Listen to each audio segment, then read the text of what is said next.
കഴിഞ്ഞ 15 ദിവസം പോലും അല്ലെങ്കിൽ കഴിഞ്ഞ 14 ദിവസവും ഒളിവിലിരുന്ന രാഹുൽ മാങ്കൂട്ടത്തിന്റെ രോമത്തിൽ പോലും തൊടാൻ SITക്ക് സാധിച്ചില്ല. കഴിഞ്ഞ ദിവസം നെഞ്ചു വിരിച്ച് അങ്ങനെ രാഹുൽ മാങ്കൂട്ടത്തിൽ വോട്ട് ചെയ്യാനായി വരികയാണ്.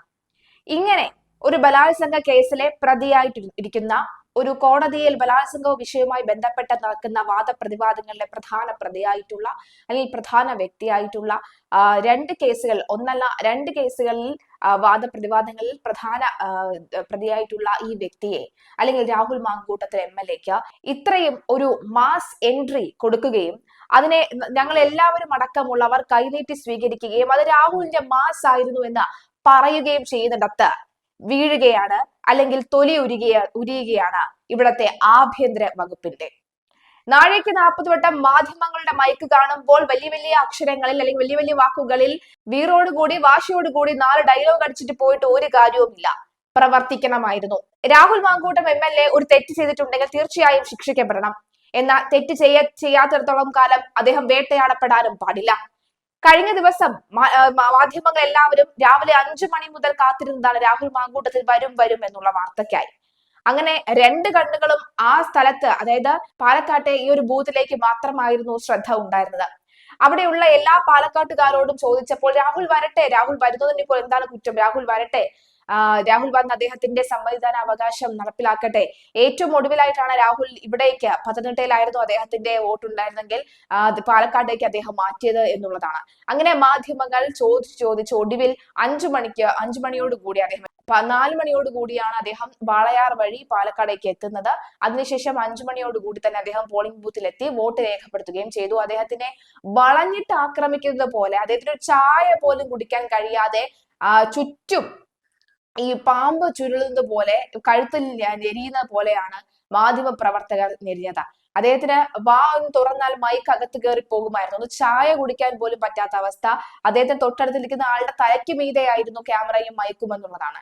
അതായത് ഇത്തരത്തിൽ എന്നിട്ടും ചോദിക്കുന്ന ചോദ്യമെല്ലാം മുനവെച്ച ഈ 100 മേനി ശക്തിയുള്ള തരത്തിലുള്ള അമ്പുള്ള അല്ലെങ്കിൽ അത്രയും കൂർത്ത മുനയുള്ള ചോദ്യങ്ങളായിരുന്നു എന്നുള്ളതാണ്.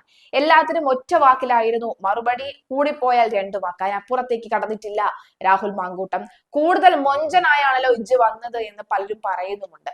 എന്തായാലും രാഹുൽ മാങ്കൂട്ടത്തിന്റെ റീ എൻട്രി അത് സത്യത്തിൽ അഡ്വക്കേറ്റ് രാജീവിന്റെ മാസ്റ്റർ ബ്രെയിൻ ആയിരുന്നു എന്ന് വ്യക്തമാവുകയാണ്. കാരണം ഇരു ചെവി അറിയാതെ പോലീസിന് നേരത്തെ നിർദ്ദേശം കിട്ടിയിരുന്നു, രാഹുൽ മാങ്കൂട്ടത്തിൽ വരാൻ സാധ്യതയുണ്ട് എന്ന് നിർദ്ദേശം കിട്ടിയിരുന്നു.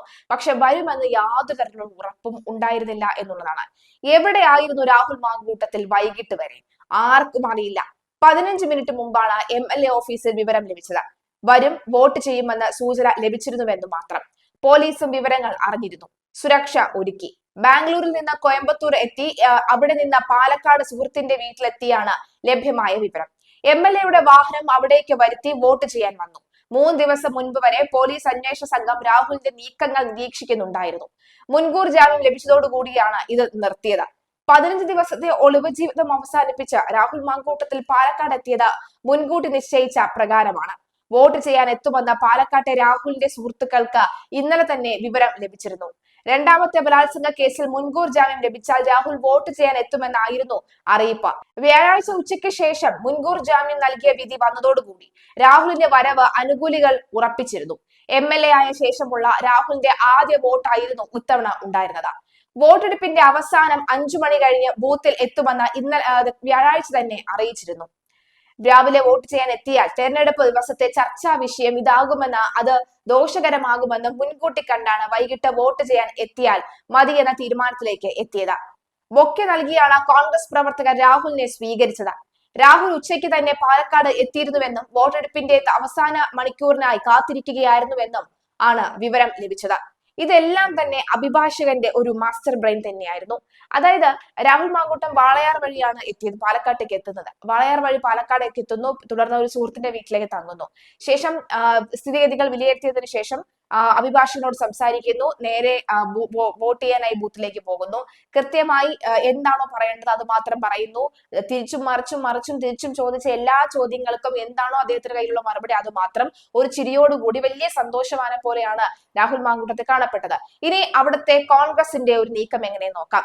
കോൺഗ്രസിൽ നിന്നും പുറത്താക്കിയ രാഹുൽ മാങ്കൂട്ടത്തെ ഇരു കൈയും നീട്ടിയാണ് കോൺഗ്രസ് നേതാക്കൾ സ്വീകരിച്ചത്. പ്രത്യേകിച്ചും യൂത്ത് കോൺഗ്രസ് നേതാക്കന്മാരുടെ അല്ലെങ്കിൽ യൂത്തന്മാരുടെ ഹരമായി, യൂത്തന്മാരുടെ ഒരു ആവേശമായി കഴിഞ്ഞ ദിവസം രാഹുൽ മാങ്കൂട്ടത്തിൽ മാറുകയായിരുന്നു എന്ന കാര്യത്തിൽ സംശയമില്ല.